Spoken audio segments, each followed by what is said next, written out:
Det eneste, vi lige bliver nødt til at spørge om, som ikke har noget med det at gøre, ikke, det er, kan det passe, at kommissionen har ringet til dig også omkring, at vi skulle mødes og snakke? Det har jeg ikke hørt noget om. Det har de ikke? Nej. Det siger Mads, at han har hørt. Okay. Nu vi taler om paranoia. Nå, det sagde Mads bare til mig, og så tænkte jeg, det kan da simpelthen ikke passe. Nu er jeg med. Men har de det? Hvor har han hørt det hen? Yes. Men det vil han ikke sige til mig. Vi ringer lige. Jamen, har de det? Nej, det har det ikke. Snakker I om det med... Ja, det du sagde. Det er bare, fordi vi er meget opmærksomme på, hvad kommissionen gør med os og ikke gør med os. Ja. Og vi har bare tidligere været ude for, at de opdagede, at vi arbejdede med Portau-sagen, og så lige pludselig aflyste alle vores aftaler. Okay.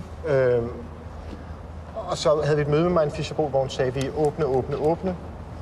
Og så er de lige pludselig ikke åbne mere, ikke? Ja. Jeg ringer lige. Okay. Hvordan får jeg nu det her show? Der er lige noget andet, Jacob. Det er, hvorfor har du ringet til Britta Thomsen og sagt til hende, at hun ikke skulle tale med os? Det har jeg bestemt ikke ringet til Britta om. Jeg fik en meddelelse fra nogen i parlamentet om, at Britta overvejede at gå ind i sagen, men ikke kendte substansen. Og derfor ringede jeg til Britta for at orientere Britta. Vores kilde siger, at Britta Thomsen havde en klar oplevelse af, at det var en advarsel om, hun ikke skulle tale med os. Det er fordi Mads og mig, vi diskuterer det meget, ikke? Og jeg ligesom siger, nu må han slappe lidt af. Men vi får besked. Bye-bye, gentlemen. Ciao.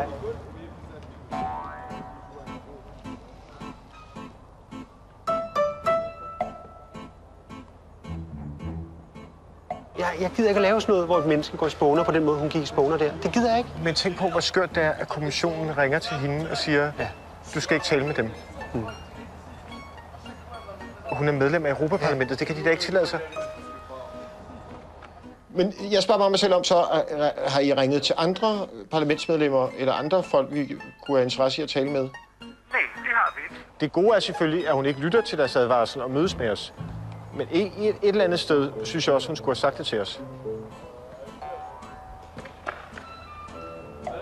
Man kan ikke sammenligne det med det så lidt til, hvis statsministeriet ringede til et medlem af Folketinget og sagde, du skal ikke tale med den journalist.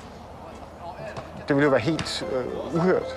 Do you experience that the Commission calling members of Parliament and warning them about journalists, telling them you shouldn't talk to these guys?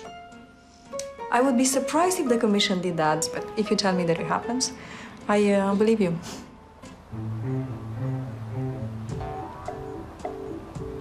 Det er da sindssygt langt ud.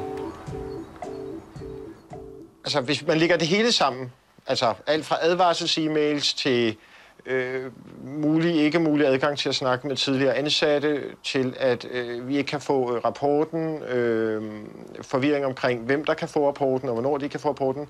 Og så også, jeg synes jo stadig, det er mærkeligt, at I snakker med Britta Thomsen, en europaparlamentariker, og briefer hende om et interview, vi skal lave med hende. Vi forsøger ikke hverken at gå jer i bedene eller lægge sten i vejen.